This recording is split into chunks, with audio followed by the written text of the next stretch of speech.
नमस्कार दोस्तों। आज हम आपको द्वादशी की कथा सुनाएंगे।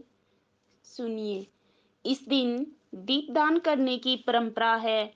हिंदू धर्म में कार्तिक माह को पवित्र माना जाता है, इसलिए द्वादशी, चतुर्दशी और पूर्णिमा के दिन दीपदान करने से घर में सुख और समृद्धि का वास होता है।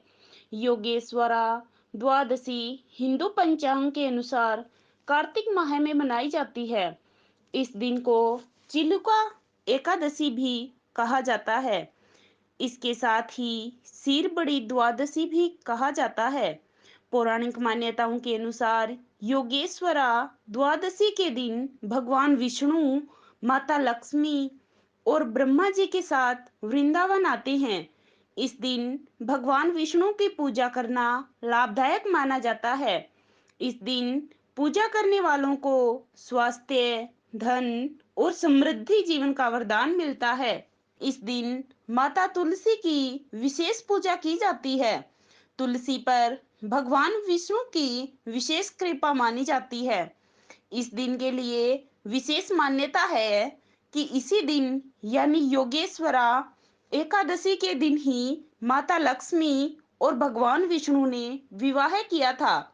इस दिन व्रत करने वाले व्यक्ति को कभी भी धन धान्य की कमी नहीं होती है। सुनिए व्रत की कथा। धर्मराज युधिष्ठिर जब अपना राजपाट छोड़कर वन में रह रहे थे, तब उनकी मुलाकात व्यास जी से हुई थी और उन्होंने कार्तिक माह के शुक्ल पक्ष की द्वादशी का महत्व पूछा था।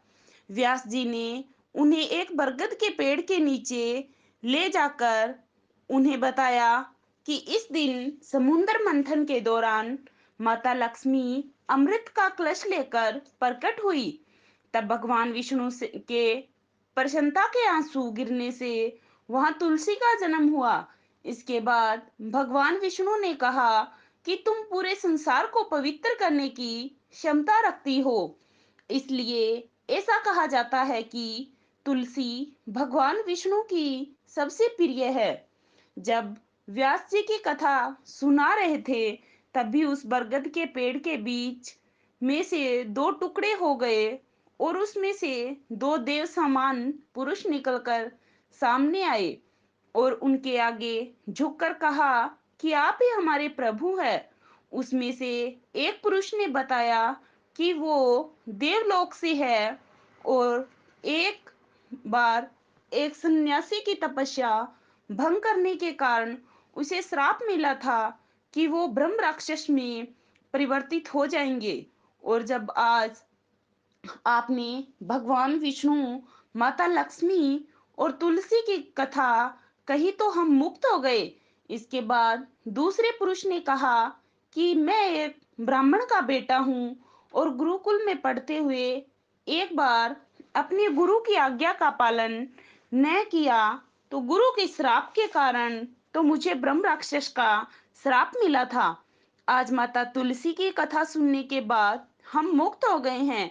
इसके बाद वो दोनों ही पुरुष शुक्रिया बोलकर उस जगह से चले जाते हैं। इसके बाद व्यास जी अपनी कथा पूरी करते हुए कहते हैं कि जो भी इस कथा को सुनता है वो अपने सभी पापों से मुक्त हो जाता है। इस द्वादशी के दिन व्रत करने वालों और कथा को कहने वाले को सभी तरह के दुखों से छुटकारा मिलता है।